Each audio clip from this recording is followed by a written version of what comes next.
Hello students, చూడండి నిన్న vectors టాపిక్స్లో ఎక్కడి నుంచి స్టార్ట్ చేసాం అంటే ఫిజికల్ క్వాంటిటీస్ నుంచి స్టార్ట్ చేసాం. నిన్న ఫిజికల్ క్వాంటిటీస్ అంటే ఏమన్నా విచ్ ఆర్ మెజరబుల్, వాటిని ఫిజికల్ క్వాంటిటీస్ అంటాం. ఏవైతే మెజర్ చేయగలమో వాటిని ఫిజికల్ క్వాంటిటీస్ అంటాం. ప్లస్ ఆ ఫిజికల్ క్వాంటిటీస్ని ఎట్లా డిఫైన్ చేసాం అంటే 2 టైప్స్లో డివైడ్ చేసాం, వెక్టార్స్, స్కేలార్స్. మనం డీల్ చేసింది ఏంటి, మనం చదువుకునేది వెక్టార్స్ గురించి చదువుకుంటాం. వెక్టార్ క్యాలిక్యులేషన్స్ అనేది దాదాపు మీకు అన్ని చాప్టర్స్లో ఉపయోగపడుతుంది. చూడండి, వెక్టార్స్ అంటే ఏం చెప్పుకున్నాం, which are having magnitude and direction. Then physical quantities which are having magnitude and direction, రెండు ఉంటే వాటిని వెక్టార్స్ అంటాం. సో వెక్టార్ యొక్క డైరెక్షన్ని డిఫైన్ చేయడానికి XYZ యాక్సిస్ తీసుకున్నాం కదా, XYZ యాక్సిస్ ద్వారా డైరెక్షన్స్ని చెప్పొచ్చు. అందులో ఐ క్యాప్, జే క్యాప్ అంటే చెప్పుకున్నాం. ఏంటి ఐ క్యాప్, జే క్యాప్లు అంటే? I cap, J cap, K cap అంటే ఏంటి? ఐ క్యాప్ కంటే unit vector along X axis, అంటే ఎక్స్ యాక్సిస్ యొక్క డైరెక్షన్ని ఐ క్యాప్తో రిప్రజెంట్ చేస్తాం. జే క్యాప్ అంటే unit vector along Y axis అంటాం, అంటే వై యాక్సిస్ యొక్క డైరెక్షన్ జే క్యాప్తో, అదే జెడ్ యాక్సిస్ యొక్క డైరెక్షన్ కే క్యాప్తో రిప్రజెంట్ చేస్తాం. ఇంతవరకు అయింది. ఇదే కాకుండా డైరెక్షన్స్ చెప్పడానికి ఇంకో ప్రొసీజర్ ఉంది. ఇంకో ప్రొసీజర్ ద్వారా కూడా డైరెక్షన్ చెప్తాం. చూడండి, ఈ డైరెక్షన్స్ తెలుసు కదా మీకు, నార్త్, సౌత్, ఈస్ట్, వెస్ట్, ఈ directions. Then the geographical directions, వీటి ద్వారా కూడా వెక్టార్ యొక్క డైరెక్షన్ని రిప్రజెంట్ చేస్తాం. దెన్ ద ఇదర్ కోఆర్డినేట్ యాక్సిస్తో రిప్రజెంట్ చేయొచ్చు, లేదా ఈ డైరెక్షన్తో రిప్రజెంట్ చేయొచ్చు. చూడండి, మన బోర్డు మీద లేదా పేపర్ మీద డైరెక్షన్స్ని ఇట్లా రిప్రజెంట్ చేస్తాం. దీనికి మీనింగ్ ఏంటి, నార్త్ ఇటు, ఈస్ట్ ఇటు అని కాదు.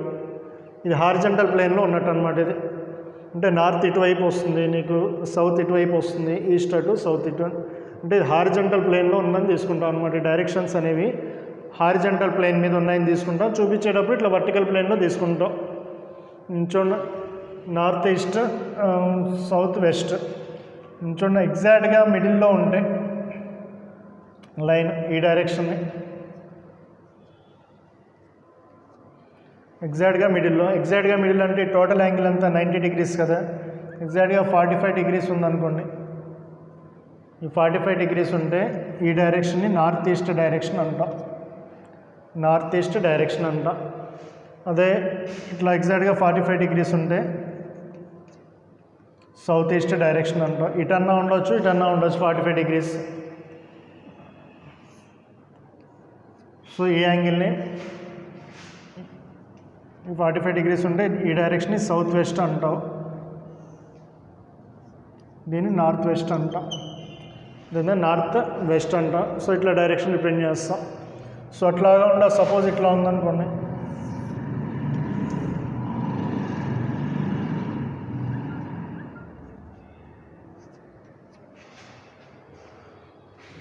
చూడండి డైరెక్షన్ రిప్రజెంట్ చేస్తే ప్రొసీజర్. సపోజ్ ఇట్లా ఉంది, 30 డిగ్రీస్ యాంగిల్లో ఉందనుకోండి, ఇట్లాగే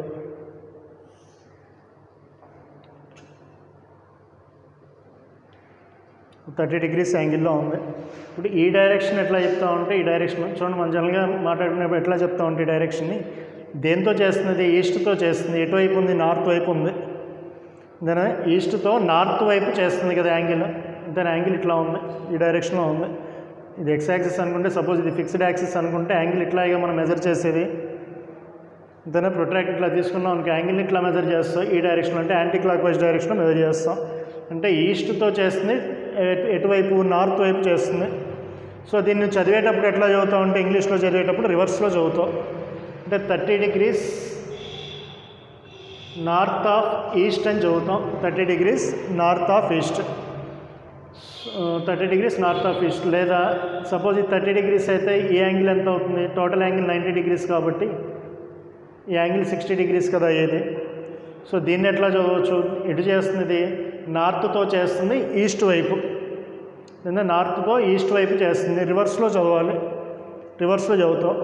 సో నార్త్ నుంచి తెలుగులో చెప్పేటప్పుడు ఎట్లా చెప్తాం, నార్త్ నుంచి ఈస్ట్ వైపు చేస్తుంది. అదే ఇంగ్లీష్లో చెప్పేటప్పుడు east of north, 60 degrees east of north, రివర్స్లో చెప్తాం అనమాట. ఇట్లా యాంగిల్స్ చెప్పడం. సపోజ్ ఇది తీసుకున్నాం అనుకోండి, ఇది 40 డిగ్రీస్ ఉంది. దీన్ని ఎట్లా చదువుతాం, 40 డిగ్రీస్ ఉంది. సో 40 డిగ్రీస్ దీన్ని చెప్పేటప్పుడు ఎట్లా చెప్తామంటే, ఈ డైరెక్షన్ని చెప్పేటప్పుడు 40 degrees west of north, 40 degrees west of north అనొచ్చు. లేదా ఈ యాంగిల్ ఎంత అవుతుంది, 50 degrees అవుతుంది, or 50 degrees north of west, 50 degrees north of west. So ఈ 10 degrees అని తీసుకున్నాం అనుకో, దీన్ని ఎట్లా చెప్తాం చెప్పండి, 10 degrees అని తీసుకున్నాం. సో రాసే 10 degrees యాంగిల్ 10 degrees అయినప్పుడు దీన్ని 10 degrees వెస్ట్ ఆఫ్ సౌత్ అని పిలవచ్చు, లేదా రిమైనింగ్ యాంగిల్ ఎంత అవుతుంది, 80 degrees అవుతుంది, 80 degrees south of west, south of west. Suppose ఇది 20 degrees అని తీసుకున్నాం అనుకో, దీన్ని ఎట్లా చదువుతాం, south of east, 20 degrees south of east అని చదవచ్చు, లేదా 70 degrees ఈస్ట్ ఆఫ్ సౌత్ అని పిలవచ్చు. ఏదైనా డైరెక్షన్స్ చెప్పేటప్పుడు ఏదైనా కోఆర్డినేట్ యాక్సిస్ ద్వారా డైరెక్షన్ చెప్పొచ్చు, లేదా ఇదో ప్రొసీజర్. ఎగ్జాక్ట్గా 45 degrees ఉంటే నార్త్ ఈస్ట్ అంటే నార్త్ ఈస్ట్, సౌత్ ఈస్ట్ అయితే సౌత్ ఈస్ట్, ఇట్లా ఈ విధంగా చదువుతాం. లేదా అదర్ యాంగిల్స్ అయితే కనుక ఇట్లా చదువుతాం. నోట్ చేసుకున్నాం.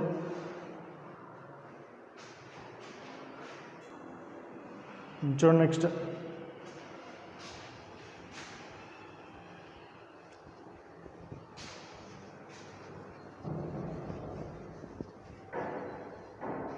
చూడండి నిన్న పొజిషన్ వెక్టార్ గురించి చెప్పుకున్నాం కదా. ఏంటి పొజిషన్ వెక్టార్ అంటే,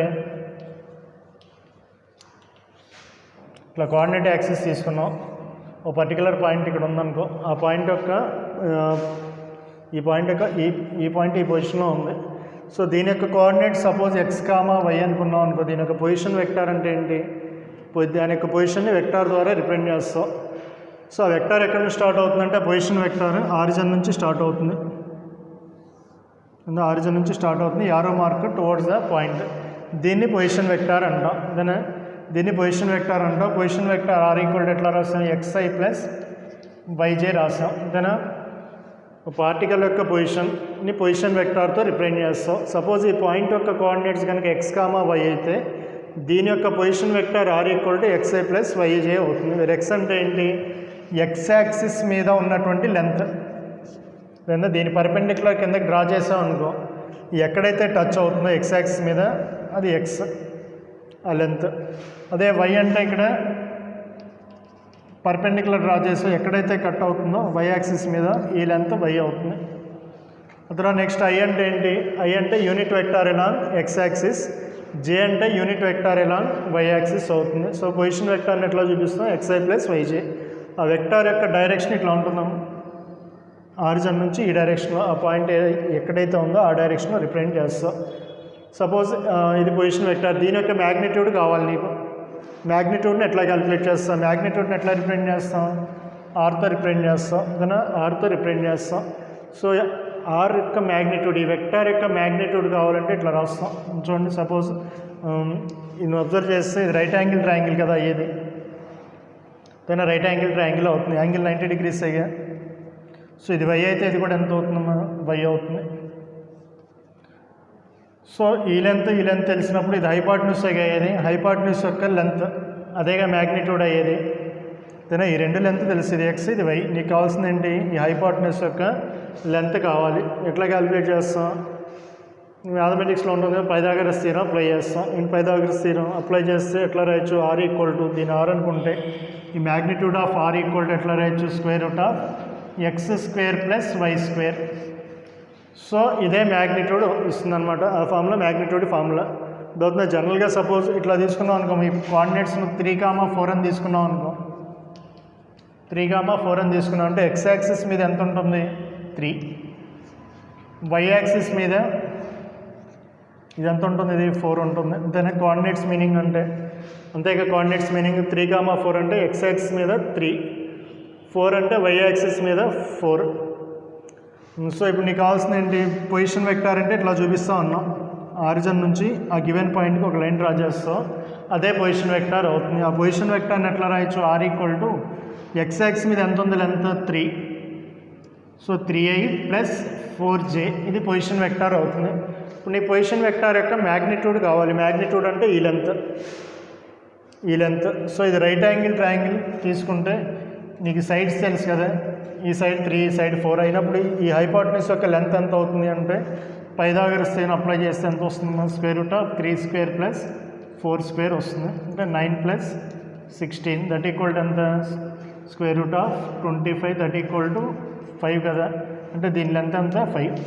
అంటే జనరల్గా మ్యాగ్నిట్యూడ్ కనుక్కోవాలంటే ఫార్ములా ఇది. ఒక vector R equal to X I plus Y J formula ఉందనుకోండి, ఆ వెక్టార్ యొక్క మ్యాగ్నిట్యూడ్ ఎంత అవుతుంది, R equal to square root of X square plus Y square అవుతుంది. సపోజ్ అట్లా కాకుండా సపోజ్ ఒక వెక్టార్ ఈ ఫామ్లో ఇచ్చాడు అనుకో, R equal to A I plus B J అని ఉందనుకో, దీని యొక్క మ్యాగ్నిట్యూడ్ని ఎట్లా రాయొచ్చు, ఇన్ జనరల్గా magnitude of R equal to square root of A square plus B square అని రాయొచ్చు. అదవుతుందా, నోట్ చేయండి, నోట్ చేసుకోండి. లేదా పొజిషన్ వెక్టార్ అంటే నేను రాసుకున్న పార్టికల్ యొక్క పొజిషన్ చెప్పేది, ఆ పొజిషన్ వెక్టార్ యొక్క మ్యాగ్నిట్యూడ్ని ఈ విధంగా క్యాలిక్యులేట్ చేస్తాం.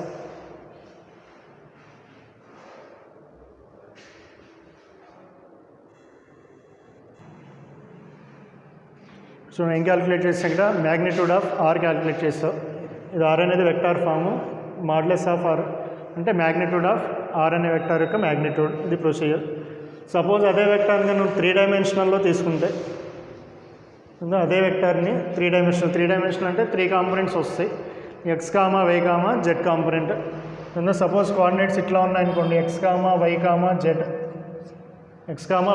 జెడ్ అనే కోఆర్డినేట్స్ అయితే ఈ వెక్టార్ పొజిషన్ వెక్టార్ ఎంత అవుతుంది, దీని యొక్క పొజిషన్ వెక్టార్ వచ్చేసరికి X I plus Y J plus Z K అవుతుంది. X I plus Y J plus Z K 3 డైమెన్షన్లో కన్సిడర్ చేసుకుంటే. అదే మ్యాగ్నిట్యూడ్ ఆఫ్ ఆర్ అంటే ఎట్లా క్యాలిక్యులేట్ చేస్తాం, మ్యాగ్నిట్యూడ్ ఆఫ్ ఆర్ అంటే square root of X square plus Y square plus Z square అంటాం. ఇది మ్యాగ్నిట్యూడ్ ఆఫ్ ఆర్ అవుతుంది, మ్యాగ్నిట్యూడ్ ఆఫ్ ఆర్. ఇది ప్రొసీజర్. చూడండి, మ్యాగ్నిట్యూడ్ క్యాలిక్యులేట్ చేసే ప్రొసీజర్ ఇన్ జనరల్గా. తర్వాత next unit vector. Unit vector చూడండి, యూనిట్ వెక్టార్ అంటే మ్యాగ్నిట్యూడ్ ఆఫ్ ఎ వెక్టార్ కనుక 1 అయితే దాన్ని యూనిట్ వెక్టార్ అంటాం. లేదా ఇక్కడ మ్యాగ్నిట్యూడ్ క్యాలిక్యులేట్ చేస్తాను చూడండి, సపోజ్ అట్లా మ్యాగ్నిట్యూడ్ క్యాలిక్యులేట్ చేస్తే 1 వచ్చింది అనుకో, ఆ వెక్టార్ని యూనిట్ వెక్టార్ అంటాం. యూనిట్ వెక్టార్ ఏమి ఇస్తుంది అంటే డైరెక్షన్ ఆఫ్ ఏ వెక్టార్ ఇస్తుంది. లేదా యూనిట్ వెక్టార్ దేన్ని రిప్రజెంట్ చేస్తుంది అంటే డైరెక్షన్ని రిప్రజెంట్ చేస్తుంది. యూనిట్ వెక్టార్ అంటే magnitude equal to 1. Unit vector అంటే మ్యాగ్నిట్యూడ్ 1. దేనికి యూజ్ చేస్తా, ఏం ఇస్తుంది అంటే direction of a given vector ఇస్తుంది. సో దీని ఫామ్లో ఉంటుంది. సపోజ్ ఎఫ్ అనేది ఒక వెక్టార్ అనుకున్నాం అనుకో, ఎఫ్ అనేది ఒక వెక్టార్. ఎఫ్ అంటే వెక్టార్ అంటే డైరెక్షన్ ఉంటుంది కదా. సో డైరెక్షన్ ఎట్లా క్యాలిక్యులేట్ చేస్తాం అంటే డైరెక్షన్ని రిప్రజెంట్ చేసేది క్యాప్తో రిప్రజెంట్ చేస్తాం. దాని ఎఫ్ వెక్టార్ యొక్క డైరెక్షన్ ఎఫ్ క్యాప్తో రిప్రజెంట్ చేస్తాం. ఏ అనేది ఒక వెక్టార్ అనుకున్నాం అనుకో, ఏ యొక్క డైరెక్షన్ ఏ క్యాప్తో రిప్రజెంట్ చేస్తాం. ఏ క్యాప్ అంటే పైన క్యాప్ ఉంది అంటే మీనింగ్ అంటే యూనిట్ వెక్టార్ అని. సో యూనిట్ వెక్టార్కి ఫార్ములా ఉంటుంది, F cap equal to F bar by modulus of F bar అంటాం, మాడ్యులస్ ఆఫ్ ఎఫ్ బార్. ఇదే ఏ క్యాప్ అనుకోండి, ఫార్ములా ఏమొస్తుంది, A cap equal to A bar by modulus of A bar అని రాయాలి. ఇందా unit vector అంటే vector whose magnitude is equal to unity. It gives the direction of a vector. ఒక vector యొక్క direction represent చేస్తుంది. Unit వెక్టార్కి formula, suppose F అనేది ఒక వెక్టార్ అనుకుంటే దాని యొక్క యూనిట్ వెక్టార్ని ఇట్లా రాస్తాం, F bar by modulus of F bar అని రాస్తాం అనమాట. అదే సపోజ్ అదే వెక్టార్ ఏ అనుకున్నాం అనుకో, ఏ యొక్క unit vector A cap is equal to A bar by modulus of A bar. మనం నేను చెప్పుకున్న I bar J bar K bar అనేవి, ఐ బార్ జే బార్ కే బార్లు అనేవి ఏంటి, యూనిట్ వెక్టార్స్. యూనిట్ వెక్టార్స్ అంటే మ్యాగ్నిట్యూడ్ ఎంత రావాలి. సపోజ్ ఏ అనేది యూనిట్ వెక్టార్ అనుకున్నాం అనుకో, దీని మ్యాగ్నిట్యూడ్ ఎంత అవుతుంది, 1 అవుతుంది. మ్యాగ్నిట్యూడ్ ఈజ్ ఈక్వల్ టు 1 అవ్వాలి. రాసుకోండి. యూనిట్ వెక్టార్ అంటే ఎన్ని వస్తారు, unit vector a vector whose magnitude is equal to 1 is called unit vector. ఏమిస్తుంది అంటే ఒక వెక్టార్ యొక్క డైరెక్షన్ ఇస్తుంది. It gives the direction of a vector. Unit వెక్టార్కి ఫార్ములా ఇది. If F is a unit vector, so F cap equal to అని రాయొచ్చు, F bar by modulus of F bar అని రాయొచ్చు. F bar is a unit vector అయితే F cap is equal to F bar by modulus of F bar అని రాస్తాం. చూడండి, నేను చెప్పుకున్న ఏంటి, ఐజేకే అన్నాం కదా, ఐజేకే. దీన్ని ఇట్లా రాసుకోవచ్చు లేదా ఇట్లా చూపిస్తాడు. యాక్చువల్గా యూనిట్ వెక్టార్స్ అనమాట. ఐజేకేలు అనేవి యూనిట్ వెక్టార్స్. మనం ఐ అనగానే ఏ డైరెక్షన్ చెప్పొచ్చు, ఐ అంటే ఎక్స్ యాక్సిస్ యొక్క డైరెక్షన్ అని చెప్పొచ్చు. జే అనగానే వై యొక్క డైరెక్షన్, వై యాక్సిస్ యొక్క డైరెక్షన్, వై డైరెక్షన్ వైపు. అదే కే అంటే జెడ్ యాక్సిస్ వైపు. అంటే ఏం చేస్తున్నాయి ఇవి? ఇదేమో ఎక్స్ యాక్సిస్ యొక్క డైరెక్షన్, జే అనేది వై యాక్సిస్ యొక్క డైరెక్షన్, కే అనేది జెడ్ యాక్సిస్ యొక్క డైరెక్షన్ ఇస్తుంది. సో వీటిని ఏమంటామంటే యూనిట్ వెక్టార్ ఎలాంగ్, ఇది unit vector along X axis, unit vector along Y axis, unit vector along Z axis. వీటి యొక్క మ్యాగ్నిట్యూడ్స్ వచ్చేసరికి I bar equal to J bar equal to K bar equal to 1 అంటాం. I equal to modulus of I అంటే magnitude of I, magnitude of J, magnitude of K equal to 1 అవుతుంది. Note చేసుకోండి. Next null vector or zero vector.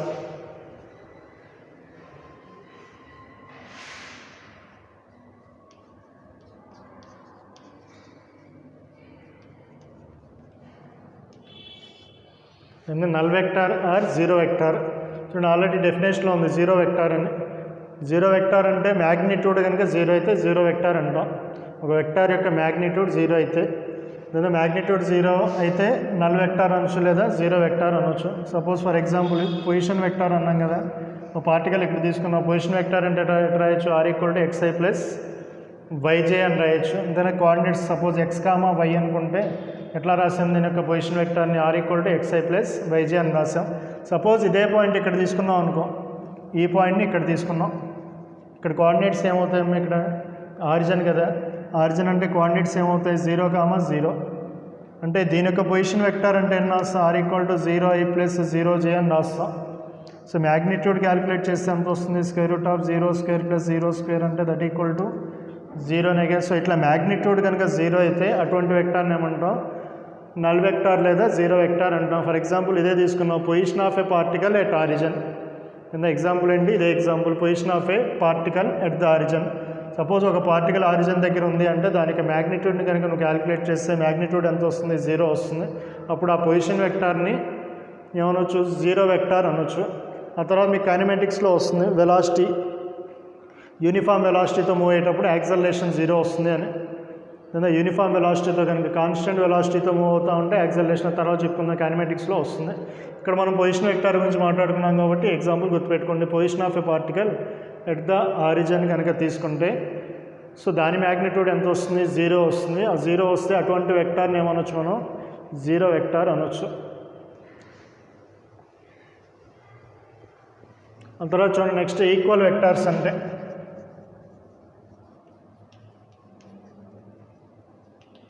Equal vectors అంటే ఏంటి?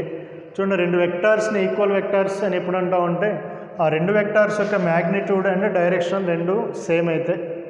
If magnitude and direction of two vectors are same,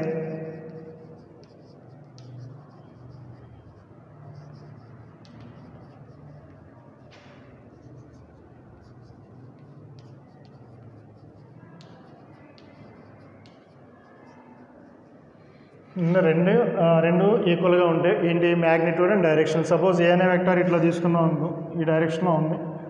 so దీని యొక్క equal vector అంటే ఇట్లా draw చేస్తాం, same అదే డైరెక్షన్లో ఉండాలి, అదే లెంత్లో ఉండాలి. సపోజ్ ఈ వెక్టార్ని బి అనుకున్నాం అనుకో, ఏమని రాయొచ్చు? ఏ ఈక్వల్ టు బి అని రాయొచ్చు. ఈక్వల్గా ఉన్నాయి కదా, same direction, same length, same magnitude.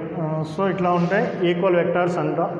లేదా సపోజ్ ఏ ఈక్వల్ టు ఇటు ఉందనుకోండి, బి కూడా ఎటు ఉండాలి? సేమ్ అటే ఉండాలి, సేమ్ డైరెక్షన్ ఉండాలి, సేమ్ డైరెక్షన్, సేమ్ లెంత్ ఉంటే ఈక్వల్ వెక్టార్స్ అంటారు. Two vectors are equal, then their magnitude and directions are equal, అయితే ఈక్వల్ వెక్టార్స్ అంటాం. తర్వాత నెక్స్ట్ నెగిటివ్ వెక్టార్ అంటే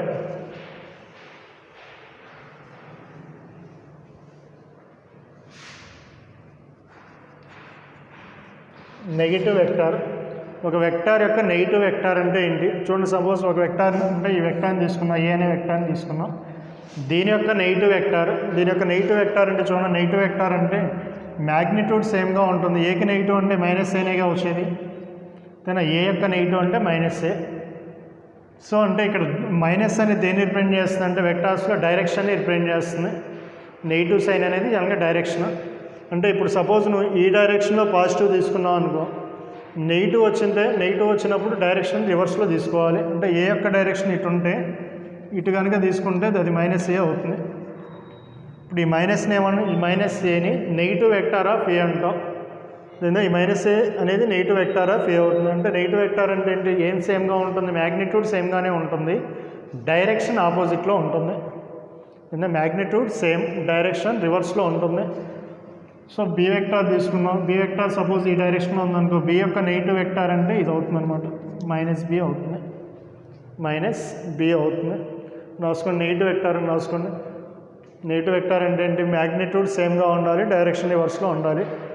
vector is set to be negative vector if it is having a same magnitude but in opposite direction, acting in a opposite direction. The vector is said to be a negative vector if it is having same magnitude but direction is opposite to the given vector అవుతుంది. ఇది negative vector. Note చేయండి. చూడండి, ఇప్పుడు చెప్పినంత వరకు prepare అవ్వండి. ఒకసారి directions రాయడం, ఇది మీకు వర్క్. ఇది ఈ వర్క్ ఒకసారి నోట్ చేసుకుని ఒకసారి ప్రాక్టీస్ చేయండి. డైరెక్షన్స్ రాయడం.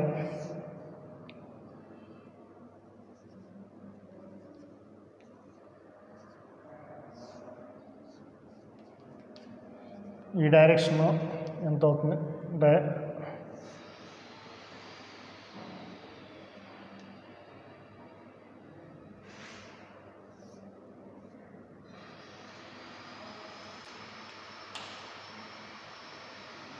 ఇది ఒకసారి డైరెక్షన్స్ రాయండి. ఇది ఒకసారి ప్రాక్టీస్ చేయండి. అంటే దీన్ని ఎట్లా చదవచ్చు, దీన్ని ఎట్లా చదవచ్చు, దీన్ని ఎట్లా చదవచ్చు, దీన్ని ఎట్లా చదవచ్చు. దెన్ ఇది 55 అయితే రిమైనింగ్ యాంగిల్ ఎంత అవుతుంది, 35 అయ్యేది, 35 45 అవుతుంది. సో అట్లా దీన్ని ఎట్లా రాయొచ్చు.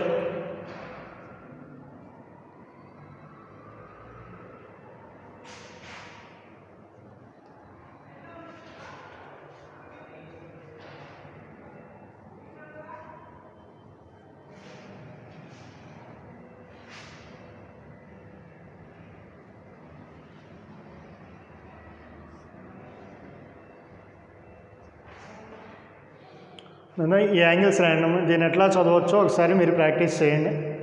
ఇందాక చెప్పుకున్నది ఒకసారి చూసి ఒకసారి డైరెక్షన్స్ ఎట్లా రాస్తారో మీ బుక్లో రాసుకుని ఉన్నాడు, ఒకసారి ప్రాక్టీస్ చేయండి. ఇంపార్టెంట్, మన ప్రాబ్లమ్స్లో పనికొచ్చేది ఇది. మీకు మెయిన్స్ ప్రాబ్లమ్స్లో డైరెక్షన్స్ అడిగిన క్వశ్చన్స్ కూడా ఉన్నాయి, ఇట్లా సింపుల్గా కూడా అడిగినవి ఉంటాయి. ఒకసారి ప్రాక్టీస్ చేయండి. ఓకేనా.